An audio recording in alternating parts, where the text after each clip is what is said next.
ജീവമൊഴി കാൽവരിനാഥന്റെ സ്നേഹമൊഴി തിരുനിറത്താൽ ജീവനേകും യേശുനാഥന്റെ ജീവമൊഴി ജീവധാര ജീവധാര ജീവധാര.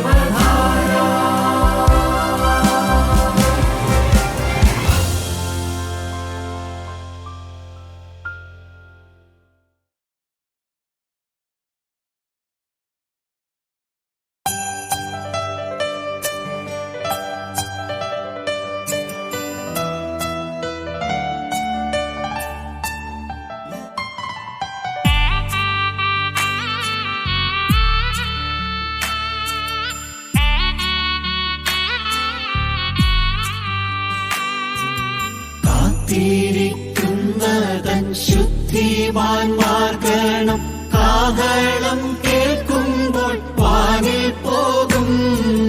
കാത്തിരിക്കുന്നതൻ ശുദ്ധിമാന്മാർ ഗണം കാഹളം കേൾക്കുമ്പോൾ വാനിൽ പോകും. യേശു കർത്താവിന്റെ പൊന്മുഖം കാണുമ്പോൾ എത്രയോ സന്തോഷം സോദരരേ. യേശു കർത്താവിന്റെ പൊന്മുഖം കാണുമ്പോൾ എത്രയോ സന്തോഷം സോദരരേ.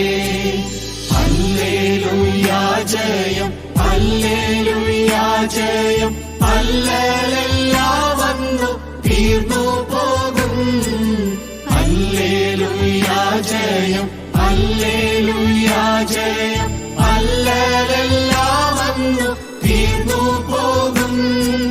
വാനസേനാഗണം നോക്കി നോക്കി നിന്നു അത്ഭുതപ്പെട്ടിടും ആ സദസ്സിൽ.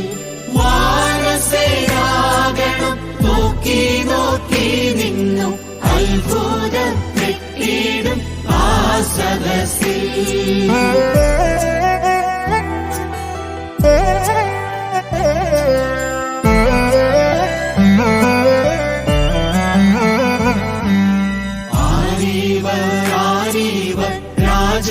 രാജനോടൊപ്പമായി പന്തിരിപ്പതു സത്യസഭ. ആരീവർ രാജനോടൊപ്പമായി പന്തിരിപ്പതു സത്യസഭ. പൊന്നേശു തമ്പുരാൻ ചിന്തിയ രക്തത്തിൻ ഫലമാം വിശുദ്ധ കൂട്ടമത്രേ. പൊന്നേശു തമ്പുരാൻ ചിന്തിയ രക്തത്തിൻ ഫലമാം വിശുദ്ധ കൂട്ടമത്രേ. ഹല്ലേലൂയാ ജയം, ഹല്ലേലൂയാ ജയം, ഹല്ലേലൂയാ വന്നു തീർന്നു പോകും. ഹല്ലേലൂയാ ജയം, ഹല്ലേലൂയാ ജയം, ഹല്ലേലൂയാ വന്നു തീർന്നു പോകും. വാനസേനാഗണം നോക്കി നോക്കി നിന്നു അത്ഭുതപ്പെട്ടിടും ആ സദസ്സിൽ. വാനസേനാഗണം നോക്കി നോക്കി നിന്നു അത്ഭുതപ്പെട്ടിടും ആ സദസ്സിൽ.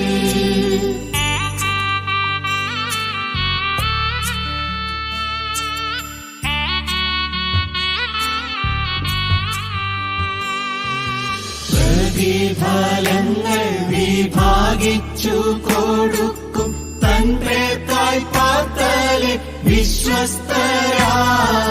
പ്രതിഫലങ്ങൾ വിഭാഗിച്ചു കൊടുക്കും തൻ പേർക്കായി പാർത്തലെ വിശ്വസ്തരാൻ. ജീവിതം ചെയ്തതൻ ശുദ്ധിമാന്മാർ ഗണം വാങ്ങിടും സമ്മാനം ആ സദസ്സിൽ. ജീവിതം ചെയ്തതൻ ശുദ്ധിമാന്മാർ ഗണം വാങ്ങിടും സമ്മാനം ആ സദസ്സിൽ. ഹല്ലേലൂയാ ജയം, ഹല്ലേലൂയ ജയം. അല്ലലെല്ലാം അന്നു തീർന്നു പോകും. ഹല്ലേലൂയ ജയം. ഹല്ലേലൂയ ജയം. അല്ലലെല്ലാം അന്നു തീർന്നു പോകും. വാനസേനാഗണം നോക്കി നോക്കി നിന്നു അത്ഭുതപ്പെട്ടിടും ആ സദസ്സിൽ. വാനസേനാഗണം നോക്കി നോക്കി നിന്നു അത്ഭുതപ്പെട്ടിടും ആ സദസ്സിൽ.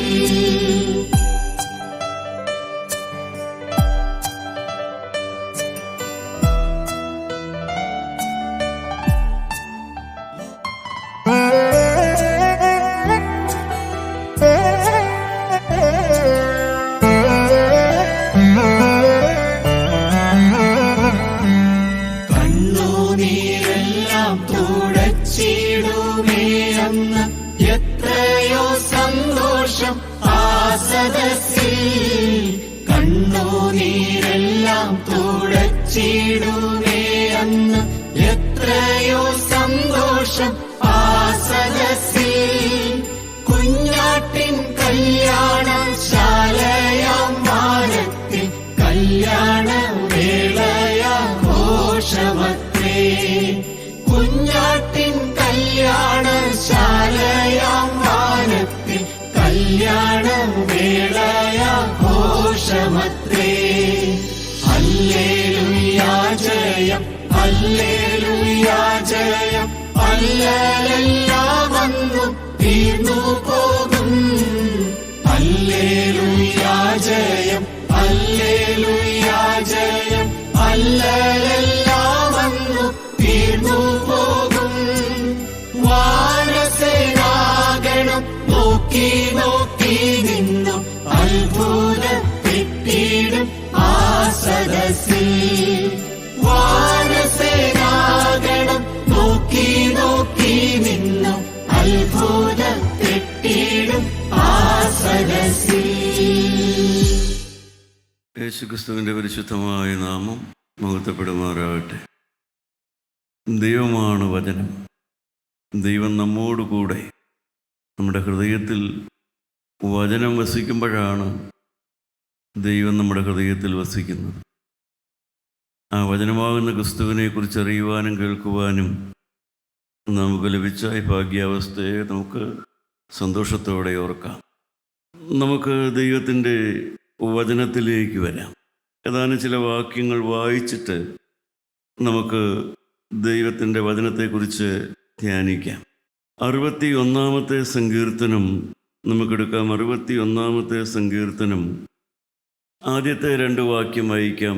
ദൈവമേ, എൻ്റെ നിലവിളി കേൾക്കണമേ, എൻ്റെ പ്രാർത്ഥന ശ്രദ്ധിക്കണമേ.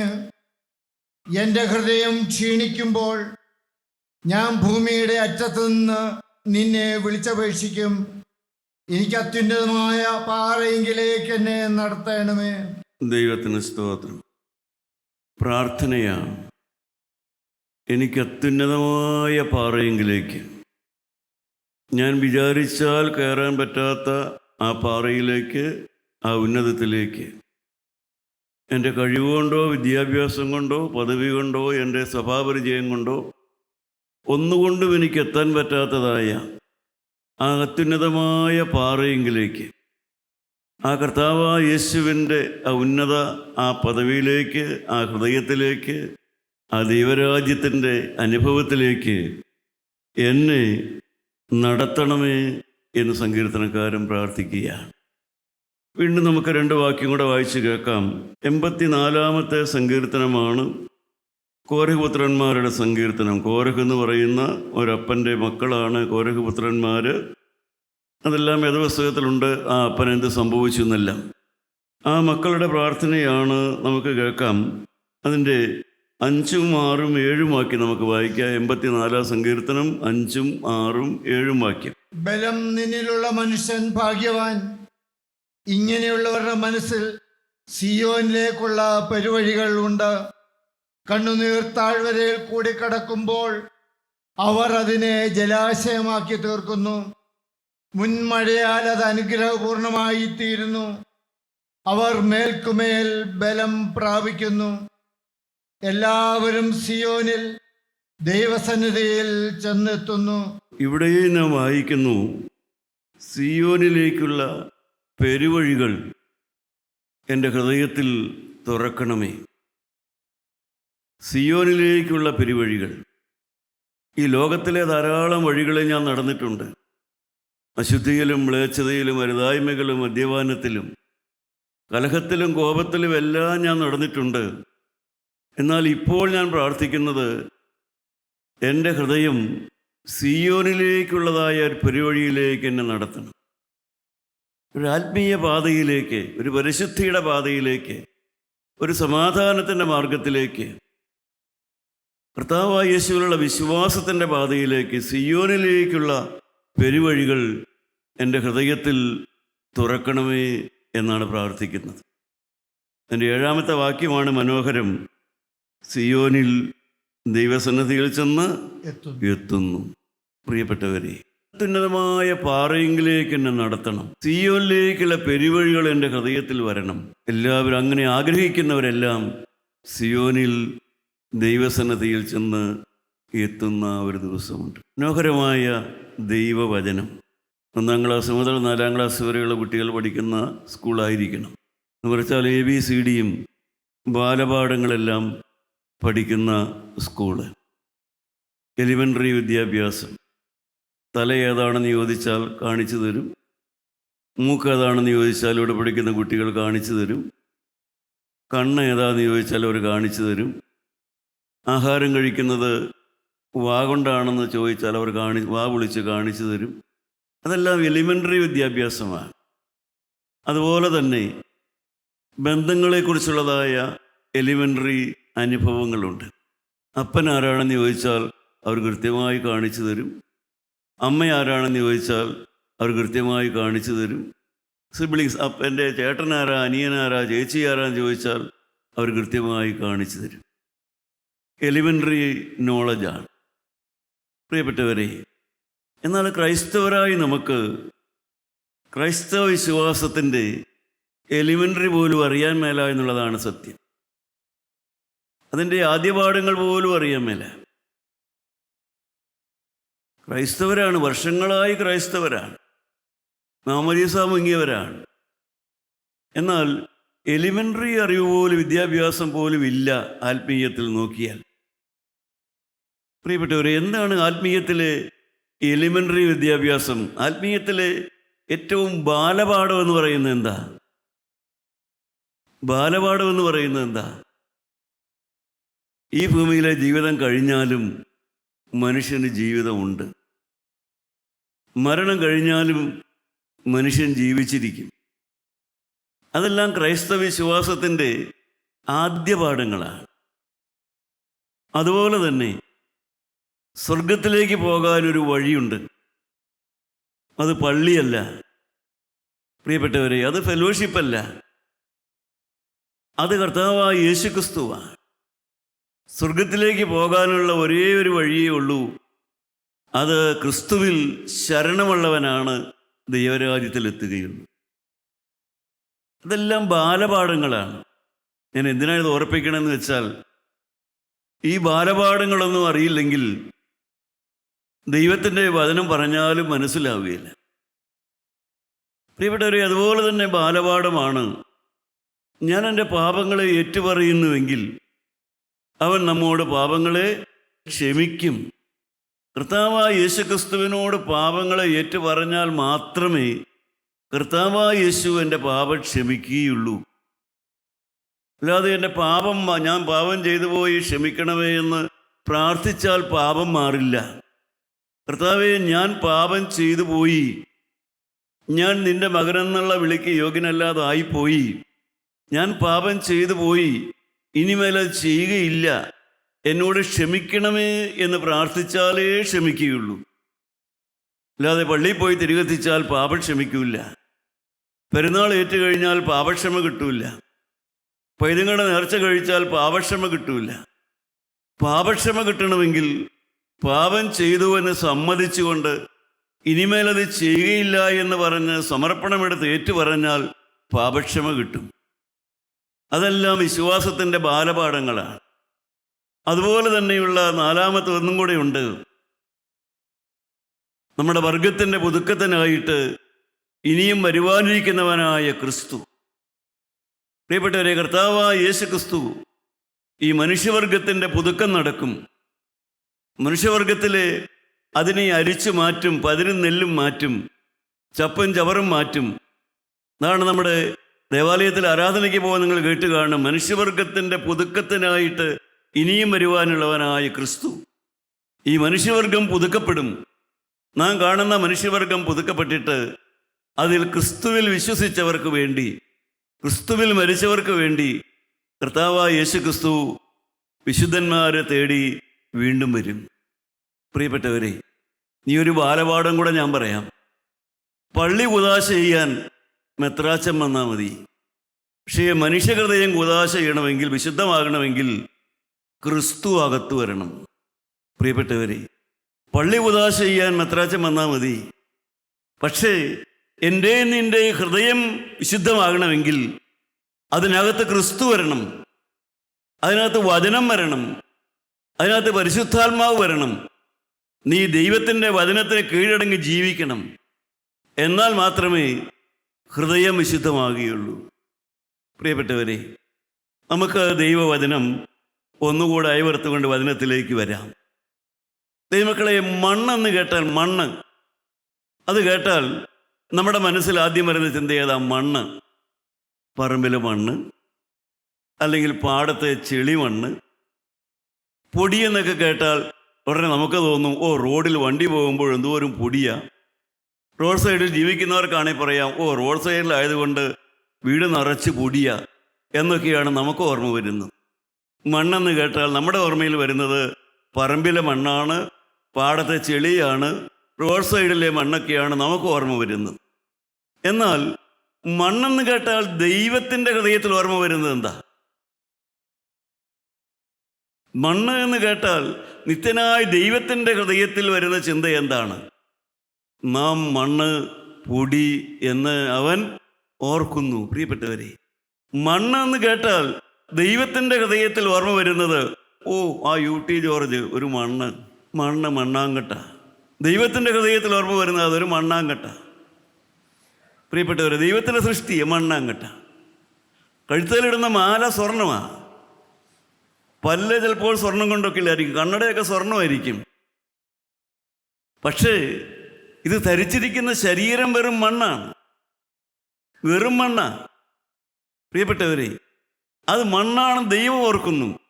അതുകൊണ്ടാണ് നമ്മുടെ വിശുദ്ധ ദേവാലയത്തിൽ പരിശുദ്ധ കുർബാനയ്ക്ക് ശേഷം അച്ഛന്മാരോട് പാടി ഓർക്കാൻ പഠിപ്പിച്ചിട്ടുണ്ടൊരു കാര്യം. അത് പിതാക്കന്മാർ, ഇത് എഴുതിയ പിതാക്കന്മാർ, ആത്മാവുള്ള പിതാക്കന്മാരാണല്ലോ ഈ കുർബാന ടെക്സ്റ്റൊക്കെ എഴുതിയത്, പാട്ടുകളൊക്കെ എഴുതിയത്. അവർക്കറിയാമായിരുന്നു ഇത് തലമുറ കഴിയുമ്പോൾ ഈ അച്ഛന്മാരെ, കുർബാനയുള്ള അച്ഛന്മാരെയൊക്കെ ഈ കാര്യം ഒന്ന് ഓർപ്പിക്കണമെന്ന്. എന്താ ഓർപ്പിക്കേണ്ടത്? പൊടിയോടു സമനും നിന്നിതമണ്ണും ഹീനനുമാം ഞാൻ പരിമളമിയലും പ്രശവന ബലിയെ അർപ്പിച്ചല്ലോ. ഓരോ കുർബാന ചൊല്ലിക്കഴിയുമ്പോഴും, കുർബാന ചൊല്ലി ആചാര്യനായാലും ആചാര്യ ശ്രേഷ്ഠനായാലും ഓർക്കണം, ഈ കുർബാന അർപ്പിച്ച ഞാനൊരു മണ്ണാണ്, ഞാൻ വെറും മണ്ണാണ്, ഞാൻ വെറും പൊടിയാണ്. പ്രിയപ്പെട്ടവരെ, മണ്ണെന്ന് പറഞ്ഞാൽ അത്രയേ ഉള്ളൂ. നിത്യനായ ദൈവം മനുഷ്യനോട് പറഞ്ഞു. ഉൽപ്പത്തി പുസ്തകം 3:19 വായിച്ചാൽ നമുക്ക് കാണാം എന്താണ് ദൈവം മനുഷ്യനോട് പറഞ്ഞത്. ഉൽപ്പത്തി 3-ാം അധ്യായത്തിന്റെ 19-ാമത്തെ വാക്യത്തിൽ, നിലത്തു നിന്ന് നിന്നെ എടുത്തിരിക്കുന്നു, അതിൽ തിരികെ ചേരുവോളം മുഖത്തെ വിയർപ്പോടെ നീ ഉപജീവനം കഴിക്കും, നീ പൊടിയാകുന്നു. പ്രിയപ്പെട്ടവരെ, നിത്യനായ ദൈവം ദൈവം സൃഷ്ടിച്ച മനുഷ്യനെ തന്നെ മനസ്സിലാക്കി കൊടുത്തു എന്തുകൊണ്ടാണ് നിന്നെ ഉണ്ടാക്കിയിരിക്കുന്നതെന്ന്. ദൈവം പറഞ്ഞാലല്ലാതെ ആദാം എങ്ങനെ അറിയണം എന്തുകൊണ്ടാണ് ഉണ്ടാക്കിയേക്കണമെന്ന് എങ്ങനെ അറിയാൻ പറ്റും? അതുകൊണ്ട് ദൈവം ഓരോ മനുഷ്യനെയും കാലാകാലങ്ങളിൽ ഓർമ്മപ്പെടുത്തുന്നുണ്ട്, നീ മണ്ണ് കൊണ്ടാണ് നിന്നെ ഉണ്ടാക്കിയിരിക്കുന്നത്. നീ വെറും മണ്ണാണ്, മണ്ണ് കൊണ്ടാണ് നിന്നെ ഉണ്ടാക്കിയിരിക്കുന്നത്. നീ മണ്ണിലേക്ക് ചേരുകയും ചെയ്യും. നീ വെറും മണ്ണാണ്. പ്രിയപ്പെട്ടവരെ, ആ സത്യമാണ് മനുഷ്യൻ ഇപ്പോഴും ഓർക്കേണ്ടത്. മനുഷ്യൻ എപ്പോഴും ഓർക്കേണ്ടത് ഒരു സത്യമാണ്. ഞാൻ വെറും പൊടിയാണ്, ഞാൻ വെറും മണ്ണാണ്. മരിച്ചു കഴിഞ്ഞാൽ പിന്നെ ഇതിവിടെയും കാണുകയില്ല. ഈ സുന്ദര നേത്രം, ഈ സുന്ദര ഗാത്രം, ഇതൊന്നും ഇവിടെ കാണുകയില്ല. പിന്നെ അവശേഷിക്കുന്നത് ഒരാത്മാവ് മാത്രം. അതതിൻ്റെ ഉടമസ്ഥൻ്റെ അടുക്കലേക്ക് പോവുകയും ചെയ്യും. അതിന് യോഗ്യതയുണ്ടെങ്കിൽ ഉടമസ്ഥൻ പറുദീസായിൽ പ്രവേശിപ്പിക്കും. ആ ആത്മാവിന് യോഗ്യതയില്ലെങ്കിൽ ദൈവസന്നദ്ധയിൽ നിന്ന് തള്ളപ്പെടുകയും ചെയ്യും. ഇപ്പോഴവരെ നിത്യനായ ദൈവം ഓർപ്പിച്ചു വെറും മണ്ണാണെന്ന്. എന്നാൽ മറ്റൊന്നുകൂടെയുണ്ട്, നല്ല മണ്ണ് എന്ന് പറയുന്ന ഒന്നുണ്ട്. നല്ല മണ്ണ്, അത് വേദപുസ്തകത്തിലെ വാക്യമാണ്. മർക്കോസിൻ്റെ സുവിശേഷം 4-ാം അധ്യായം നമുക്കെടുക്കാം. മർക്കോസിൻ്റെ സുവിശേഷം 4-ാം അധ്യായം വായിച്ചു നോക്കുമ്പോൾ അതിൻ്റെ 20-ാമത്തെ വാക്യം നമുക്കൊന്ന് വായിച്ചു നോക്കാം. മർക്കോസ് 4:20. നല്ല മണ്ണ്. എന്താണ് ഈ നല്ല മണ്ണും വെറും മണ്ണും തമ്മിലുള്ള വ്യത്യാസം? നല്ല മണ്ണിൽ വിതയ്ക്കപ്പെട്ടതോ വചനം കേൾക്കുകയും അംഗീകരിക്കുകയും ചെയ്യുന്നവർ തന്നെ അവർ 30, 60, 100 മേനി വിളയുന്നു. പ്രിയപ്പെട്ടവരെ, ഏതാണ് ഈ നല്ല മണ്ണ് ഏതാണെന്ന് ചോദിച്ചാൽ അത് കർത്താവ് തന്നെ പറഞ്ഞിട്ടുണ്ട്. നല്ല മണ്ണുണ്ട്, വെറും മണ്ണുണ്ട്, അതിൽ നല്ല മണ്ണുണ്ട്. മണ്ണിൽ ചിലതൊക്കെ നല്ല മണ്ണായിട്ട് മാറും. ഏതാണ് നല്ല മണ്ണ് എന്ന് പറയുന്നത്? നല്ല മണ്ണ് എന്ന് പറയുന്നത് ദൈവത്തിൻ്റെ വചനം കേൾക്കുമ്പോൾ ആ വചനം സ്വീകരിച്ച് ആ വചനമനുസരിച്ച് ജീവിക്കുവാൻ തക്കവണ്ണം ആ ഹൃദയത്തെ തിരിക്കുന്നവനാണ്, ആ വ്യക്തിത്വത്തിൻ്റെ ഉടമയായി മാറുന്നവനാണ് നല്ല മണ്ണ് എന്ന് പറയുന്നത്. ദൈവത്തിൻ്റെ വചനം കേൾക്കുമ്പോൾ ആ വചനമനുസരിച്ച് ജീവിക്കാനായിട്ട് തീരുമാനിക്കുക, ആ വചനമനുസരിച്ച് ജീവിക്കുക. പ്രിയപ്പെട്ടവരെ, ആ മനുഷ്യനാണ് നല്ല മണ്ണ് എന്നറിയപ്പെടുന്നവനായി മനുഷ്യൻ. ദൈവത്തിൻ്റെ വചനമാണ് പ്രിയപ്പെട്ടവരെ, ആ വചനം അംഗീകരിക്കുന്നതനുസരിച്ചാണ് മണ്ണിൻ്റെ വില. മണ്ണിൻ്റെ വില അതാണ്. നാം എല്ലാം മണ്ണാണ്, പക്ഷേ ചിലതൊക്കെ നല്ല മണ്ണാണ്. ദൈവത്തിൻ്റെ വചനം അനുസരിച്ച് ജീവിക്കാനുള്ള തീരുമാനമെടുക്കുമ്പോൾ നാം നല്ല മണ്ണായിട്ട് മാറുന്നു, നാം ഫലം കായ്ക്കുന്നവരായിട്ട് മാറുന്നു. പ്രിയപ്പെട്ടവരെ, ദൈവത്തിൻ്റെ വചനം സദൃശവാക്യം 20-ാം അധ്യായത്തിൻ്റെ 12-ാമത്തെ വാക്യം നമുക്ക് വായിച്ചു നോക്കാം. കേൾക്കുന്ന ചെവി, കാണുന്ന കണ്ണ്, ഇവ രണ്ടും യഹോവ ഉണ്ടാക്കി. കാണുന്ന കണ്ണ്, കേൾക്കുന്ന ചെവി ദൈവം ഓരോ മനുഷ്യനും ഉണ്ടാക്കി തന്നിട്ടുണ്ട്. പക്ഷേ പ്രിയപ്പെട്ടവരെ, ഈ കാണുന്ന കണ്ണുകൊണ്ട് നിങ്ങൾ ദൈവത്തിൻ്റെ വചനം വായിക്കുന്നുണ്ടോ? കാണുന്ന കണ്ണ് നിങ്ങൾക്ക് കിട്ടിയിട്ടുണ്ട്. ആ കണ്ണുകൊണ്ട് നിങ്ങൾ വേദപുസ്തകം വായിക്കുമോ? ദൈവത്തിൻ്റെ വചനം വായിക്കാൻ നിങ്ങളുടെ കണ്ണ് നിങ്ങൾ ഉപയോഗിക്കുമോ?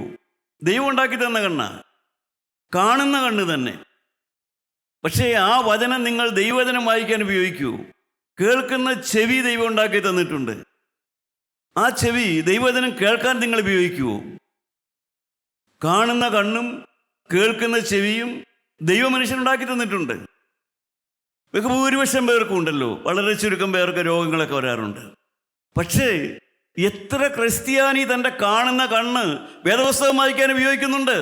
പള്ളി കാണാനും പെരുന്നാൾ കാണാനും ആഘോഷം കാണാനും ഉപയോഗിക്കുന്ന കണ്ണ് വേദപുസ്തകം വായിക്കാൻ ഉപയോഗിക്കുന്നുണ്ടോ? കേൾക്കുന്ന ചെവിയുണ്ട്, ഏതും കേൾക്കും, ഏത് കോലാഹലവും ഏതും കേൾക്കും. പക്ഷേ ആ ചെവി ദൈവവചനം കേൾക്കാൻ ഉപയോഗിക്കുന്നുണ്ടോ? ദൈവം ഉണ്ടാക്കി തന്നു. മനുഷ്യൻ അവൻ്റെ കണ്ണും കാതും ഒക്കെ ദൈവം ഉണ്ടാക്കി തന്നതാ. പക്ഷേ മനുഷ്യനത്, പ്രിയപ്പെട്ടവരെ, ആ മണ്ണായ മനുഷ്യൻ നല്ല മണ്ണാകാൻ അഥവാ അവൻ്റെ ജീവിതത്തിൽ സമാധാനത്തിന് വേണ്ടി അത് ഉപയോഗിക്കുന്നില്ല. കാണുന്ന കണ്ണ്, പ്രിയപ്പെട്ടവരെ, അത് സ്നേഹത്തോടെ നോക്കാൻ ഉപയോഗിക്കുന്നുണ്ടോ? കാണുന്ന കണ്ണ് തന്നിരിക്കുന്നത് അനേകർക്കും വൈരാഗ്യം ഉണ്ടാക്കാനാണ് ഉപയോഗിക്കുന്നത്. ഭാര്യയെ കാണുമ്പോഴേ കോപമുളകും, ഭർത്താവിനെ കാണുമ്പോഴേ പിറുവിറുപ്പ് വരും. കാണുന്ന കണ്ണ് ഇന്ന് ഉപയോഗിക്കുന്നത് സ്നേഹിക്കാനല്ല, വെറുക്കാനാണ്, പിറുവിറുക്കാനാണ്. കേൾക്കുന്ന ചെവി തന്നിരിക്കുന്നത് ദൈവവചനം കേൾക്കാനല്ല. പ്രിയപ്പെട്ടവരെ, ആരെങ്കിലും അസൂയയോ ആരെങ്കിലും കുറ്റമുണ്ടോ? കുറ്റവും കുശുമ്പും കുന്നായ്മയും കേൾക്കാൻ വേണ്ടിയാണ് ചെവി ഉപയോഗിക്കുന്നത്. ദൈവത്തിൻ്റെ വചനം പറയുന്നു, അതിൻ്റെ 5-ാമത്തെ വാക്യം വായിച്ച് നോക്കിയാൽ കാണാം, വിവേകമുള്ള മനുഷ്യൻ എന്ത് ചെയ്യുമെന്നറിയാവോ? മനുഷ്യന്റെ ഹൃദയത്തിലെ ആലോചന ആഴമുള്ള വെള്ളം, വിവേകമുള്ള പുരുഷനോ അത് കോരിയെടുക്കും. പ്രിയപ്പെട്ടവരെ, ദൈവത്തിന് സ്തോത്രം. മനുഷ്യന്റെ ഹൃദയത്തിൽ, ദുഷ്ടന്റെ ഹൃദയത്തിൽ ചേറും ചെളിയും മുകളിലേക്ക് തള്ളിക്കൊണ്ടിരിക്കും. ചേറും ചെളിയും, വൈരാഗ്യവും പ്രതികാരവും ശാപവും പ്രാക്കും ദുഷിച്ച വാക്കും അരുതാത്ത വാക്കും മനുഷ്യന്റെ ഉള്ളിൽ നിന്നിങ്ങനെ തെറുത്തു വന്നുകൊണ്ടിരിക്കും. ഹൃദയത്തിലെ ദുഷ്ട മനുഷ്യന്റെ വായിലേക്ക് ഇങ്ങനെ ചേറും ചെളിയും മുകളിലേക്ക് വരും. എന്നാൽ വിവേകമുള്ള മനുഷ്യൻ അവൻ്റെ ഹൃദയത്തിൽ നിത്യനായ ദൈവം എന്തു ചെയ്യും? മനുഷ്യന്റെ ഹൃദയത്തിൽ നല്ലതും ചീത്തയുമായ ആലോചന മനുഷ്യന്റെ ഹൃദയത്തിൽ വരും. ദൈവമക്കളെ, നമ്മുടെ ഹൃദയത്തിൽ നല്ല ചിന്ത മാത്രമല്ല വരിക, ദുഷ്ടചിന്തയും വരും, ചീത്തയായതും വരും. നല്ല ആഗ്രഹം മാത്രമല്ല വരിക, ചീത്ത ആഗ്രഹങ്ങളും വരും. സ്നേഹത്തിൻ്റെ കാര്യം മാത്രമല്ല വരിക, വൈരാഗ്യത്തിൻ്റെ പ്രതികാരങ്ങളും വരും. എന്നാൽ വിവേകമുള്ള മനുഷ്യൻ എന്തു ചെയ്യും? മനുഷ്യന്റെ ഹൃദയത്തിലെ ആലോചന ആഴമുള്ള വെള്ളം, വിവേകമുള്ള പുരുഷനോ അത് കോരിയെടുക്കും. പ്രിയപ്പെട്ടവരെ, മനുഷ്യന്റെ ഹൃദയത്തിലെ ആലോചന ആഴമുള്ള വെള്ളം, നല്ലതും ചീത്തയും എല്ലാം ഹൃദയത്തിൽ വരും. എന്നാൽ വിവേകമുള്ള മനുഷ്യൻ തൻ്റെ ഹൃദയത്തിൽ വരുന്ന ആലോചനയിൽ നിന്ന് നല്ലത് മാത്രം കോരിയെടുക്കും, യോഗ്യമായത് മാത്രം കോരിയെടുക്കും, സ്നേഹത്തിനുള്ളത് കോരിയെടുക്കും, വിശുദ്ധിയുള്ളത് കോരിയെടുക്കും, വൈരാഗ്യത്തിൻ്റേത് കോരിയെടുക്കുകയില്ല. നല്ലതും ചീത്തയും എല്ലാം ഹൃദയത്തിൽ വരും. ദൈവമക്കളെ, അതാണ് പരിശുദ്ധാത്മാവ് നമുക്ക് വിവേകം കിട്ടുമ്പോൾ അതൊക്കെയാണ് ഈ രക്ഷിക്കപ്പെടുക എന്നൊക്കെ പറയുന്ന ഭാഗ്യാവസ്ഥ എന്നൊക്കെ പറയുന്നത്. ദൈവമക്കളെ, അതെല്ലാം ഒരു ഭാഗ്യാവസ്ഥയാണ്, രക്ഷിക്കപ്പെടുക. നാം പള്ളിയിൽ ചെല്ലുമ്പോൾ ഇത് കേൾക്കാതെ പോരുന്നില്ല ആരും. സ്ലീവായാൽ രക്ഷിക്കപ്പെട്ടവരെ എന്ന് പറഞ്ഞാണ് അച്ഛൻ ഇങ്ങോട്ട് പറഞ്ഞു വിടണത്. എന്താന്ന് പോലും ആർക്കും അറിഞ്ഞുകൂടാ. രക്ഷിക്കപ്പെടുക എന്ന് കേട്ടാൽ കോപം ഇളകും. പക്ഷേ ദിവസവും പള്ളിയിൽ ചെന്ന് കേൾക്കണത് സ്ലീവായാൽ രക്ഷിക്കപ്പെട്ടവരെ എന്ന് പറഞ്ഞാണ് ഇങ്ങോട്ട് വിടുന്നത്. പക്ഷേ രക്ഷിക്കപ്പെട്ടവൻ്റെ ഹൃദയത്തിൽ അറിയാം, അവനവൻ്റെ ഹൃദയത്തിൽ തെറ്റും ശരിയും തെറ്റും ഹൃദയത്തിൽ വരുമ്പോൾ നല്ലത് കോരിയെടുക്കും. പ്രിയപ്പെട്ടവരെ, അതിനുള്ള വിവേകമാണ് നമുക്ക് കിട്ടേണ്ടത്, അതിനുള്ള പരിജ്ഞാനമാണ് നമുക്ക് കിട്ടേണ്ടത്. ചിലരുടെ ഹൃദയം മുഴുവൻ നല്ലതും ഹൃദയം ചിലരുടെ ചീത്തയും അല്ല. മനുഷ്യൻ്റെ ഹൃദയത്തിൽ നല്ലതും ചീത്തയുമായ ചിന്തകൾ വരും. മനുഷ്യനല്ലേ, മനുഷ്യൻ്റെ ഹൃദയത്തിൽ വരും. വൈരാഗ്യ ചിന്തകൾ വരും, പ്രതികാര ചിന്തകൾ വരും, വിശുദ്ധിയുള്ള ചിന്തകൾ വരും, സ്വന്തം ഭാര്യയോടുള്ള സ്നേഹം വരും, അന്യജടത്തോടുള്ള മോഹം വരും, എല്ലാം വരും, അരുതാത്തതെല്ലാം വരും. പക്ഷേ വിവേകമുള്ള മനുഷ്യൻ, വിവേകമുള്ള സ്ത്രീ തൻ്റെ ഹൃദയത്തിൽ വരുന്ന അതിനകത്ത് നല്ലത് അവൾ പൊക്കിയെടുക്കും, കോരിയെടുക്കും. നമ്മുടെ പുസ്തകം അടച്ചു വെച്ചിട്ട് നമുക്ക് ചിന്തിക്കാം. ദാവീദ് പറയുന്നു, ഞാൻ ദൂരത്തിരുന്നു കൊണ്ട് അവനോട് നിലവിളിച്ചു, എനിക്ക് അത്യുന്നതമായ പാറയെങ്കിലേക്ക് എന്നെ നടത്തണമേ, എനിക്ക് അത്യുന്നതമായ പാറയെങ്കിലേക്ക്. ദാവീദിൻ്റെ പരാജയകാലത്തെ സങ്കീർത്തനമാണിതെല്ലാം. ദാവീദിൻ്റെ പരാജയകാലമുണ്ടായിരുന്നു. ദാവീദ് തോറ്റുപോയൊരു കാലമുണ്ടായിരുന്നു. ദാവീദ് ആത്മാവിൽ തോറ്റുപോയൊരു കാലമുണ്ടായിരുന്നു. ദൈവമക്കളെ, അവൻ പാപം ചെയ്തതിൻ്റെ ശേഷം അവൻ തോറ്റുപോയൊരു കാലമുണ്ടായിരുന്നു. ദൈവവേദലേ, നീ ഇന്ന് പാപത്തിൽ തോറ്റവനായിട്ടാണോ വന്നത്? നീ പാപത്തിൽ വീണവനായിട്ടാണോ വന്നത്? നീ വെറുപ്പുള്ളവനായിട്ടാണോ വന്നത്? നീ മദ്യപാനിയായിട്ടാണോ വന്നത്? നീ ശാഠ്യക്കാരനായിട്ടാണോ വന്നത്? പ്രിയപ്പെട്ടവരെ, നീ കോപിച്ചലർന്നവനായിട്ടാണോ വന്നത്? നീ സമാധാനമില്ലാത്തവനാക്കിയിട്ടാണോ വന്നത്? എന്നാൽ ഇന്ന് നസ്രായനായ യേശു നിന്റെ പാപം ഏറ്റെടുക്കാൻ അവനിവിടെ കടന്നു വന്നിട്ടുണ്ട്. നിന്റെ പാപം ഏറ്റുകൊണ്ട്, മകനെ, നീ കുറ്റം ചെയ്തതിന് ഞാൻ കൊണ്ടടികൾ. ഹല്ലേലൂയ. ദൈവമക്കളെ, നിനക്ക് വേണ്ടി അടികൊണ്ടവനായ യേശു, നിനക്ക് വേണ്ടി ചാട്ടവാറേറ്റവനായ യേശു, നിനക്ക് വേണ്ടി രക്തം ചിന്തിയവനായ യേശു. ഹല്ലേലൂയ. ദൈവമക്കളെ, നിങ്ങളെ കഴുകാൻ വേണ്ടി ബലഹീനനായ യേശു. ഹല്ലേലൂയ. ദൈവമക്കളെ, നിങ്ങൾക്ക് വേണ്ടി പാപമേറ്റ് ഭരിച്ചവനായ യേശു മകനെ നിന്റെ അടുക്കലേക്ക് വന്നിട്ടുണ്ട്. അവന് നിന്നോട് ഒന്നേ പറയാനുള്ളൂ, നീ കുറ്റം ചെയ്തതിനായി അവൻ കൊണ്ടടികൾ. എൻ്റെ രക്തം നിന്നെ കഴുകും, എൻ്റെ രക്തം നിന്നെ പാപമോചനം തരും. ഇന്ന് ദൈവമക്കളെ, നിങ്ങൾക്ക് ആർക്കെല്ലാം നസ്രായനായ യേശുവിൻ്റെ ഈ കണ്ണുനീരിൻ്റെ ശബ്ദം കേൾക്കാൻ ആർക്കെല്ലാം ആഗ്രഹമുണ്ട്? യേശു കരഞ്ഞുകൊണ്ട് പാടുന്ന പാട്ടാണ്, നീ കുറ്റം ചെയ്തതിനല്ലോ ഞാൻ കൊണ്ടടികൾ. Hallelujah, hallelujah, hallelujah. ദൈവ പൈതലേ, നീ പാപം ചെയ്ത് നിർത്തുമോ? നീ പാപത്തോട് യാത്ര പറയുമോ? നീ നസ്രായന്റെ ഭാഗത്തേക്ക് ചേരുമോ? ഇന്നു മുതൽ പുതിയ ജീവിതം ആരംഭിക്കുമോ? കർത്താവായ യേശുവിന്റെ രക്തത്താൽ കഴുക പ്രാപിക്കുമോ? ഒരു പുതിയ മനുഷ്യനായി തീരുമോ? ഒരു പുതിയ ഭർത്താവ് ഭർത്താവായി മാറുമോ? ഒരു പുതിയ ഭാര്യയായി തീരുമോ? ഒരു പുതിയ വേലക്കാരനായി നിനക്ക് മാറാവോ? ഹല്ലേലൂയ. ദൈവമക്കളെ, നമ്മുടെ കുടുംബങ്ങളിലേക്ക് സമാധാനം ഇറച്ചി വരട്ടെ, സമാധാനത്തിന്റെ പുത്രൻ കടന്നു വരട്ടെ, ഐശ്വര്യ അഭിവൃദ്ധിയും വരട്ടെ, യേശു കടന്നു വരട്ടെ, യേശുവിന്റെ ആത്മാവ് കടന്നു വരട്ടെ, സൗഖ്യം കടന്നു വരട്ടെ. ബലഹീന മനുഷ്യനെ സഹായിക്കുന്ന ഇസ്രായേലിന്റെ അത്ഭുതമാണ് നടക്കുന്നത്. അത്ഭുതങ്ങൾ നടക്കട്ടെ, രോഗികൾ സൗഖ്യം പ്രാപിക്കട്ടെ, ബലമില്ലാത്തവൻ ബലം പ്രാപിക്കട്ടെ, കഷ്ടകാലം മാറട്ടെ, ദുരിതകാലം മാറട്ടെ, അശുദ്ധൻ വിശുദ്ധനായി തീരട്ടെ. തീരുമാനമുള്ളവർക്ക് കരങ്ങൾ ഉയർത്തി കർത്താവിനോട് പറയാൻ, കർത്താവേ, എനിക്ക് വേണ്ടി കുറ്റമില്ലാത്ത രക്തം ചിന്തിയവനായ യേശുവേ, ഞാൻ കുറ്റം ചെയ്തതിന് എനിക്ക് വേണ്ടി രക്തം ചിന്തിയവനായ യേശുവേ, ഇന്ന് മുതൽ യേശുവേ, ഞാനൊരു പുതിയ മനുഷ്യനായി, ഞാനൊരു പുതിയ സൃഷ്ടിയായി ഞാനിത് തീരുമാനിക്കുന്നു. കർത്താവേ, എന്റെ ഹൃദയത്തിലേക്ക് വരണമേ. യേശുവേ, ഞാൻ നിന്നെ സ്നേഹിക്കുന്നു. യേശുവേ, ഞാൻ നിന്നെ സ്നേഹിക്കുന്നു. യേശുവേ, ഞാൻ നിന്നെ സ്നേഹിക്കുന്നു. നസ്രായനായ യേശുവേ, രക്തം കൊടുത്ത് വിലക്ക് മേടിച്ച മക്കളെ കാണണമേ. രക്തം ചിന്തി വേണ്ടിയെടുത്ത മക്കളെ കാണണമേ. ഇവരുടെ കഷ്ടകാലം മാറ്റണമേ, ഇവരുടെ ദുരിതകാലം മാറ്റണമേ. എളിയ മനുഷ്യന് സഹായം ചെയ്ത ദൈവമേ, ഈ എളിയവരോട് കരുണ തോന്നണമേ. ഒരു പുതിയ സമാധാനം കൊടുക്കണമേ. യേശു മൂലം പ്രാർത്ഥിക്കുന്നു. കൃപയോടെ കേട്ട് ഉത്തരം തരുമാറാകണമേ.